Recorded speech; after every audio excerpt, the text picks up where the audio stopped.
Entre los líos, ayer les comentábamos que desde las 10 de la mañana, durante 5 horas, permaneció declarando el primogénito de Jordi Pujol Ferrusola, en la Audiencia Nacional ante el juez Ruz. ¿Y saben ustedes lo que pasó al final? Pues que se fue a su casita tan tranquilo. Aquí nos preguntamos, tomará el juez medidas cautelares? ¿Serán pedidas esas medidas cautelares? No sé, algún tipo de medidas después de toda la información que se ha conocido. Pues ahí lo tienen ustedes. Se ha ido a su casa tan tranquilo como entró y hay un enorme enfado policial. ¿Por qué? Pues porque desde la Fiscalía los informes de la policía dicen que son prospectivos. Vamos, que no debe haber pruebas suficientes a pesar de los numerosos documentos. Vamos a hablar de esto con Serafín Giraldo, que es secretario de Comunicación de la UFP. Gracias por estar aquí, Serafín, pero antes de preguntarle cómo está la cosa, cómo está el ambiente en el seno de la policía, quiero que veamos este vídeo. Sobrevuela un pacto alrededor de la declaración de Pujol Jr. Después de 5 horas, el primogénito de la familia sale libre y sin ningún tipo de medida cautelar. La Fiscalía y la Abogacía del Estado consideran que la documentación aportada por la UDEF es insuficiente. Aunque el juez le mantiene imputado por presuntos delitos contra la hacienda pública y fraude fiscal, el criterio del Ministerio Público ha provocado malestar entre los investigadores. El juez tampoco permitió la acusación particular de manos limpias. La declaración de Pujol Ferrusola estuvo llena de evasivas. Se negó a contestar sobre sus cuentas en Andorra. Tampoco lo hizo su mujer. Asegura que sí asesoró a las sociedades investigadas y que las millonarias comisiones y los 118 movimientos bajo sospecha se produjeron con el tripartito en el gobierno. Pujol Ferrusola está asesorado por Cristóbal Martell, el negociador, abogado de futbolistas como Leo Messi o Neymar, experto en pactos extrajudiciales. Su defensa está detrás de casos tan sonados como Nos, cuñado de Diego Torres, contable de la trama, negoció su confesión. También asesora a Álvaro Lapuerta en el caso Gürtel y en el caso Mercurio al exalcalde de Sabadell, Manuel Bustos. Busca cerrar pactos de conformidad negociando acuerdos con la Fiscalía y con Hacienda. Su norma es anticipar un pago millonario a cuenta y negociar, no ir a la cárcel. Y desde entonces, desde que vamos conociendo todas estas cosas, aquí en Más Claro Agua nos preguntamos, Serafín Giraldo, secretario de Comunicación de la Unión Federal de Policía, ¿aquí huele a pacto? Pues huele a pacto. ¿Huele a pacto? Si la UDEF acumula todos los indicios que hay contra Charo Zarzalejos, ¿estaría en libertad como ayer sin cargos cualquier ciudadano normal que no sea hijo de Pujol, por ejemplo? Hombre, es llamativo en este caso que el propio Jordi Pujol se ha autoinculpado. Él es culpable, lo ha dicho así, además de un delito de fraude fiscal. Y el problema es la repercusión de este delito. Es decir, si yo tengo este dinero en Andorra, si tengo este dinero en paraísos fiscales, ¿de dónde viene ese dinero? La UDEF ha tratado de demostrar que ese dinero viene o deviene de otro tipo de delitos, como son la malversación, como son el tráfico de influencias. Y esto parece que el fiscal no lo ha entendido así. Pero es que aunque no lo hubiera entendido así, algún tipo de medida tendría que haber ejecutado sobre esta persona que ha reconocido su padre que ha sido autor de un delito de fraude fiscal. ¿Y hay malestar en la policía? Porque eso se ha publicado ya en los medios, pero hay malestar. La palabra es frustración. Si al parecer todo indica que se va a llegar a un pacto, que nos lo digan y dejamos de trabajar. Pero yo hay algo que no entiendo, porque cuando estalla todo el caso Pujol, de la familia, se habla de que se ha roto el pacto, un pacto que se suponía que existía entre PP, PSOE, con Convergencia y Unión. Y ahora se vuelve a reconstruir un pacto para conseguir ¿qué? Pues eso es lo que nos tendrían que explicar ellos, pero parece ser que el pacto indica que todo termine en una multa fiscal, una multa de tipo fiscal, y no haya ningún tipo de imputación de delito penal. Que se van de rositas. Efectivamente, se van de rositas y dejarán algún dinero de propina. Aquí hay, por lo menos, en la saga Pujol hay 3 o 4 imputados. Ajá. Este es uno, quizá el más gordo. No, el más gordo es su padre. El más gordo es su padre porque ha estado cobrando el famoso 3%. Eso es un delito, no es contra la hacienda pública, no es solo contra la hacienda pública. Yo entiendo que los fiscales puedan pactar, como en las películas norteamericanas, pero ahí está más extendido eso. En este caso no deben pactar. ¿Por qué? Por una razón simple, porque este es un caso político y de ejemplaridad política. Y la ejemplaridad no se hace con pactos. Bueno, me cuesta creer que se vaya a hacer así, me cuesta mucho creerlo, no quiero creerlo, más bien, ¿no? Y al no querer creerlo, me apoyo en una cosa. Bárcenas también salió la primera vez limpio, y la segunda y la tercera, pero a la octava se fue a la cárcel. Exacto. Y ahí está. yo espero que se comporten igual ahora. Bueno, pero sobre si hay pacto o no hay pacto, que a Joaquín le cuesta creerlo, lo cierto es que hay preguntas que son de muy difícil respuesta, porque yo preguntaba la semana pasada en este programa, ¿por qué no se registraba la casa de Jordi Pujol, de los Pujol en general? En este caso, hace un año que está esta causa en la Audiencia Nacional. ¿No es lo normal? Y también se lo ha preguntado públicamente la mujer, la que fue su novia, la novia de Jordi Pujol, que no me acuerdo ahora mismo, Victoria, pues también se lo ha preguntado y lo ha reiterado esta mañana. ¿Cómo es posible que no se hayan tomado esas diligencias judiciales, que se haya ordenado el registro de estas viviendas, oficinas, etcétera? Tendríamos que ver el sumario. De todas formas, en este tipo de delitos, de lo que se trata es de aportar documentación. ¿Qué tipo de documentación? En muchos casos es mera documentación verbal, porque si una empresa pacta con un político, en este caso Jordi Pujol, de un 3 o un 5% de devengo por una obra o por cualquier otra historia, pues no creo que dejen ninguna documentación donde se pero vamos a ver, si una persona denuncia que tú estás llevándote bolsas de dinero a Andorra, la policía, supongo que si considera que esa es como lo ha hecho un juzgado al abrir una investigación judicial, lo primero que hace es registrar tu casa, saber dónde están los billetes. Esto, si vamos un poco más allá, a lo mejor pues es otra tesis del pacto, otra tesis para apoyarnos en este pacto. ¿Por qué? Porque eso es una medida tremenda. O sea, entrar en una casa, registrarla, vulnera un derecho fundamental. No lo vulnera porque está aprobado por un juez, pero es una medida extrema, por decirlo de alguna manera.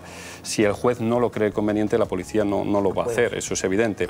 No obstante, esto apoya un poco la tesis de que esto al final va a terminar en un pacto económico, una multa, una cuantiosa multa a los Pujol, que esperemos que... Pero el pacto, perdóname un momento, el pacto tendría que ser con una contrapartida política, porque este es un juicio contra políticos.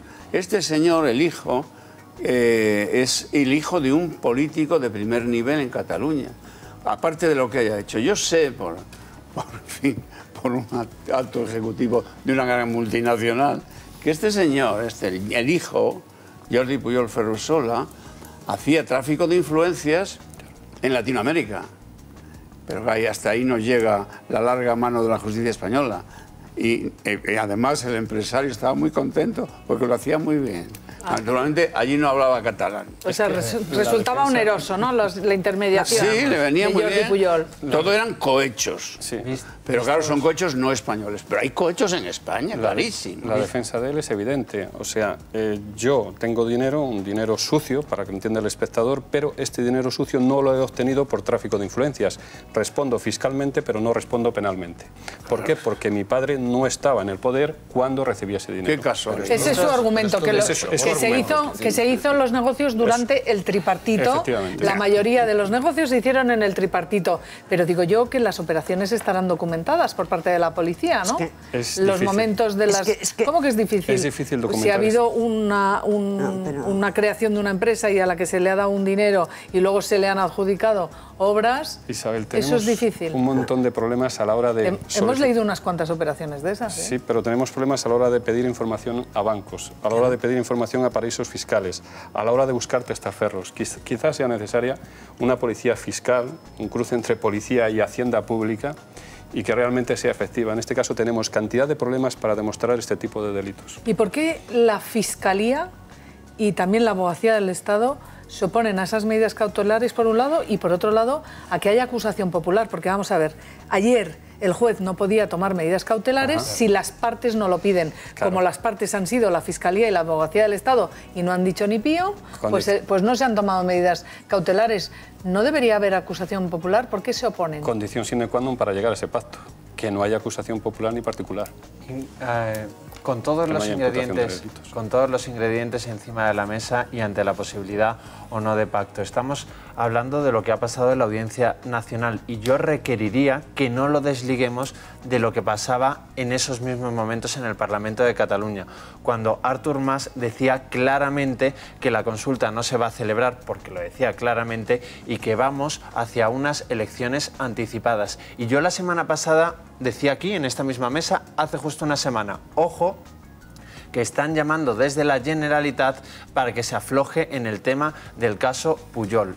Yo creo que sí que está todo relacionado y que está relacionado en el sentido de el caso Pujol lo apartamos, ya hemos puesto la denuncia, estamos viendo que esto está fatal, que las cosas se han hecho mal, pero la prioridad para el gobierno es que no se celebre la consulta en Cataluña y creo que todo está relacionado. Y a mí ayer un alto cargo del Ejecutivo me ofrecía el siguiente augurio, que es un augurio, pero vamos a ver si esta fotografía se produce. El siguiente paso de este pacto, que insisto, no solo va en la Audiencia Nacional, sino que no hay que desligarla de los círculos políticos, podría ser, y ya el entorno de Pujol padre lo está diciendo, oigan ustedes que el señor Pujol está regular de salud, que no está muy bien, que está enfermo. O sea, ¿tú crees que va a aparecer la semana del 22, que es la que ha dicho que va a comparecer en el Parlamento catalán? Si comparece... ¿No estás seguro de que comparezca? Yo solo digo que si a partir de los próximos días empezamos a escuchar el rum-rum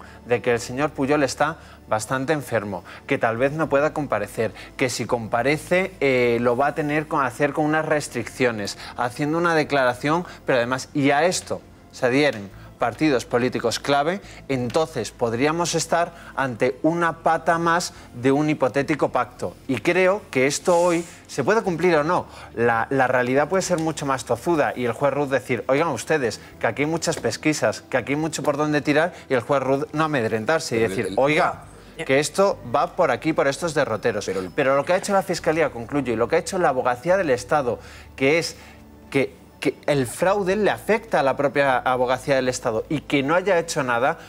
Ayer por la tarde, hablando con un fiscal, me decía que por muchísimo menos la Fiscalía ha hecho muchísimo más. Es decir, bueno, que de lo que tú hablabas, no solo hay una sensación de malestar en la policía, hay sensación de malestar entre los propios fiscales. Yo no digo que haya pacto, jamás me atrevería a decir esto. Digo que hay ingredientes y que si mañana vemos a Pujol diciendo que está malo, pues sería un ingrediente más y que hay que alzar la voz y decir, ojo, avisamos de que por aquí estas cosas no se pueden hacer. Joaquín y José Manuel.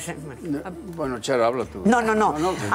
Vamos a ver, a mí me parece, por orden de peticiones, que ha habido tal nivel de información que efectivamente las expectativas que había no se han visto cumplidas, porque era tal el cúmulo de cosas realmente escandalosas que lo menos que cabía esperar efectivamente era una medida cautelar.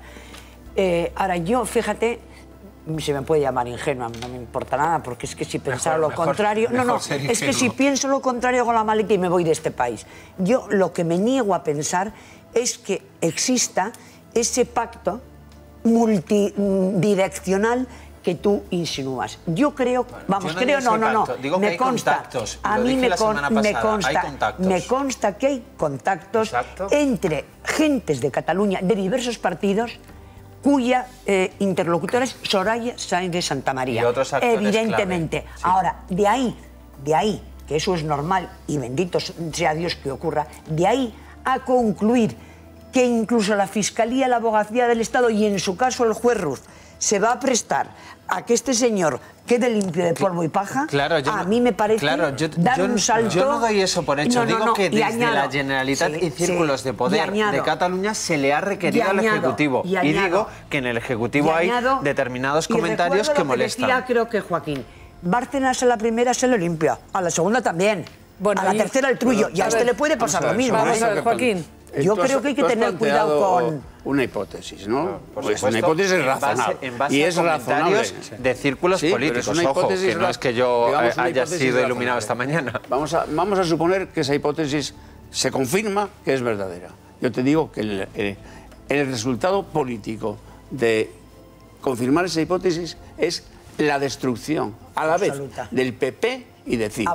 Absolutamente. José Manuel. Coincido con Joaquín, es decir, el cuadro de situación que se está planteando es tan delirante que al final el ciudadano se va a sentir claramente defraudado, estafado, yo me sentiría estafado y defraudado, y desde luego lo que sí hace es alimentar aquí gana Podemos, que es Podemos. No es que me haya apuntado al discurso de Pedro Sánchez, no, es que todas estas cositas que estamos contando durante todo este verano y que hoy estamos contando aquí, lo único que hace es alimentar a Podemos, y lo vemos en las encuestas cómo va subiendo y subiendo. Esto no nos y tendremos al final lo que decías tú en la entradilla, justicia proletaria. Pero eso cuidado, que ahora vamos a hablar de eso. Cuidado.